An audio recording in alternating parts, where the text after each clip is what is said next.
Alright, so I really need to document this because it just happened. I posted a question to the forum on edu.kabbalah.info. It's with the young group that I've been on and off with, basically because I've been trying to get settled in the corporeal world so I can work actually in having a regular schedule and be able to like participate in this kind of thing. Now, believing that I may or may not be transgender, and I've been really vigilantly researching this, but looking into religion and trying to discern if what it really means to be transgender, and if it is possible to feel as though I was born with a male persona. You know what I mean? Like what does this really mean to be transgender? Because honestly, if I could take testosterone, and I feel like if I feel as though if I were born a man, I would be happier. That would have saved me a lot of time and a lot of struggle.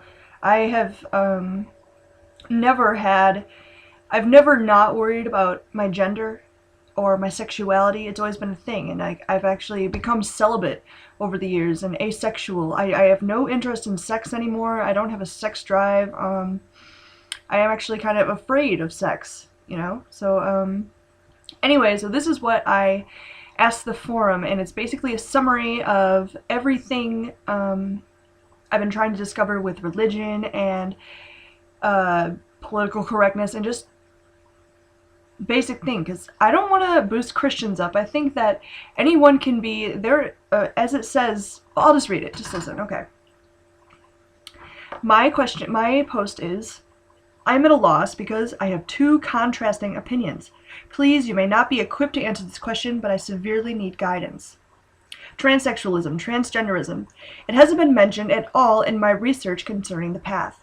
Kabbalah does not concern the corporeal world, correct, but I wonder if the body we are born into is relevant to how far we are able to advance, since there are definitely roles placed within the group. A woman doesn't sit in a man's round table because she would deter from his focus. A woman needs to caregive to advance. Men can draw light while women provide the need for light. Yet through everything evolutionary, the gender lines are blurring, and the binary thinking of the categorizing ego is both worsening and dissolving. These are just my thoughts, and it's imperative that I receive a Kabbalistic perspective before I continue with any decisions. Please help. And I prayed on it, and I'm just like, I really would like to know this, because this is the structure of reality, and it really encompasses all of what I would like to know about this transgenderism. And is it really worth me taking testosterone, or, why don't I want to look like a woman? What makes people want to look a certain way? Like, why am I more comfortable with a masculine persona? A lot of Christians that I've read, they talk about women envying men, and though that offends me, I'm like, so you're so prideful as being a man, and you think being a man is like this is worth envying. And maybe the fact that it bothers me says something about me. Maybe I do envy being a man.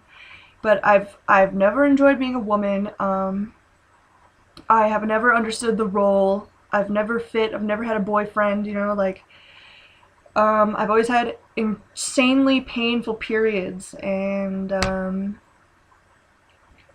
so finding the transgender label truly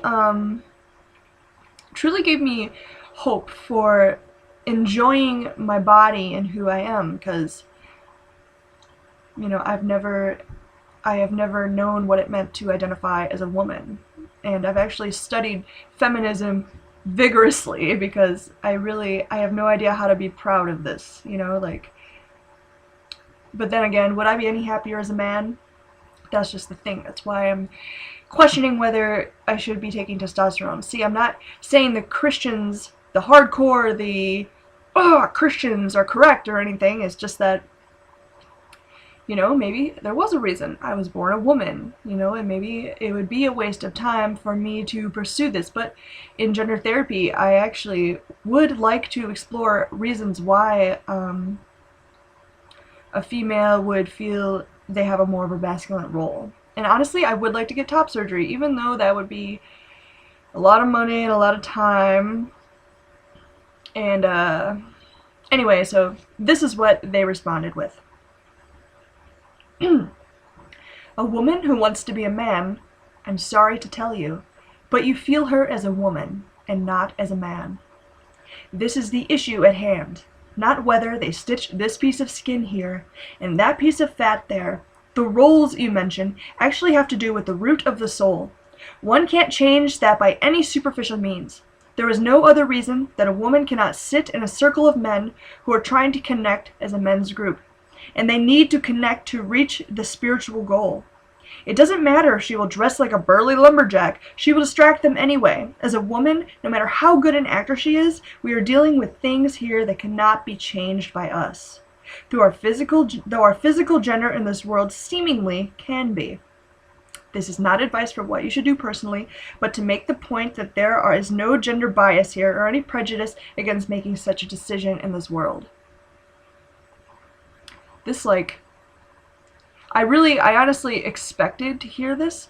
I wasn't sure how it was going to be phrased, but I knew that there's a reason I'm a woman, and I know that I can't change my essence, I can dress like a man, I can look like a man, I can try to protect myself from the, people, from my perspective, I believe that women are becoming more of a dominant force in society, you know what I mean? Things are equaling out. But at the same time, men are still a predatory force. I am afraid of men. I'm afraid I'm afraid of what they might think of me. Their opinion matters to me, and the ego is so constant you can't trust anyone. And yes, I believe that dressing like a man and looking like a man and being looking like a man would allow another man to love me, because we are all egoists, and what we see and recognize that is familiar about ourselves that we also love and reconcile with. So yes, and so maybe this has to do with the old male perspective of there's not, or maybe it's my perspective of men, maybe I don't have a very good opinion of men. Either way, I know that these things are deeply rooted in me, and I also am starting to believe that transgenderism definitely is a thing, what's the difference between a lesbian and a transgendered person? I don't know. A lesbian's comfortable being a woman. I don't know, but this definitely has turned the wheel for me. I don't really know if it's going to be worth transitioning anymore, It's all I've been thinking about, because I really wanted to break this down within me.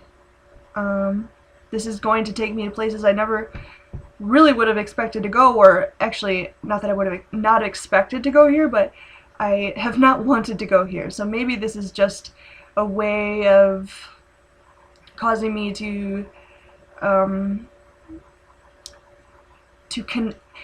the goal of everything that I'm doing is to deplete the repulsion to connectivity, which we all have, because in this evolution, something I just read by Rob says that we live in a society where we build unhealthy barriers for ourselves, and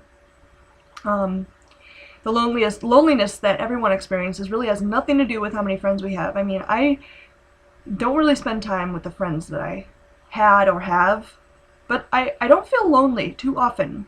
But I know that I need social connection to stay mentally healthy and alive, because when I spend time with people my age and I laugh and I enjoy myself, it gives me validation, something psychological that I can't give to myself, and I can't get from my family, because your family loves you automatically, it's almost as if your family isn't even there. Your family is just like automatic. Friends, friends let you know that you exist, you know, and that's why socialization is so important, and that is ultimately what I would like, and I would like to be comfortable being asexual, even though I'm probably not even asexual. I'm probably not even, you know, because I get aroused. I sometimes crave sex, but it's really not that important to me. I've had enough sex with enough people to know that